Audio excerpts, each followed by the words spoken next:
প্রিয় বন্ধুরা, সামনে এই যে হতভাগিনী খেলাটা দেখতেছেন, ইনি অনেক অসহায়ত্বের মাঝে জীবনযাপন করছিলেন। এনার একটি ভাঙা চালা ছিল, ছোট্ট একটি ভাঙা চালা ছিল, মুরগি খড়ের মতো অবস্থা। তো ইনি অনেক কষ্ট করে ওই চালাটার মধ্যে ছিল। তো আমরা আমাদের এই খবর দেয়, আমরা এসে দেখে প্রয়োজনীয় ব্যবস্থা নিয়ে যাই। এনাকে আশ্বস্ত করেছিলাম যে আপনারা একটা ব্যবস্থা করে দিব। অবশেষে ইনশাআল্লাহ এই ঘরটি আমরা ওঠাতে সক্ষম হই। এই ঘরটির নির্মাণ ব্যয় হচ্ছে ৬২,৪০০ টাকা। খালা, আপনি ভালো আছেন? আলহামদুলিল্লাহ ভালো আছি।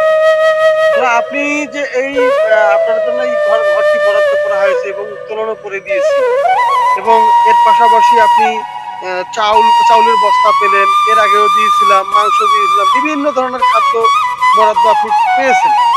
তাতে আপনার কেমন লাগে, অনুভূতি কেমন? অনেক ভালো লাগে, অনেক খুশি লাগে। আমি এখনো যদি ঘরে ঢুকি, আমার অনেক ভিতর থেকে বাইরে এসে শান্তি। আচ্ছা, আচ্ছা। আল্লাহ যেন আরো যেন বেশি বেশি যেন আমার থেকে অসহায় জন দিতে পারে। তাকে যেন আলহামদুলিল্লাহ।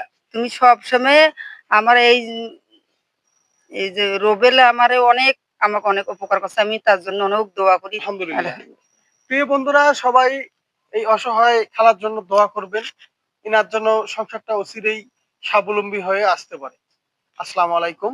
ভালো থাকবেন। আর ভিডিওটা বেশি বেশি করে শেয়ার করবেন, অন্য ১০ জন মানুষ যেন দেখতে পারে।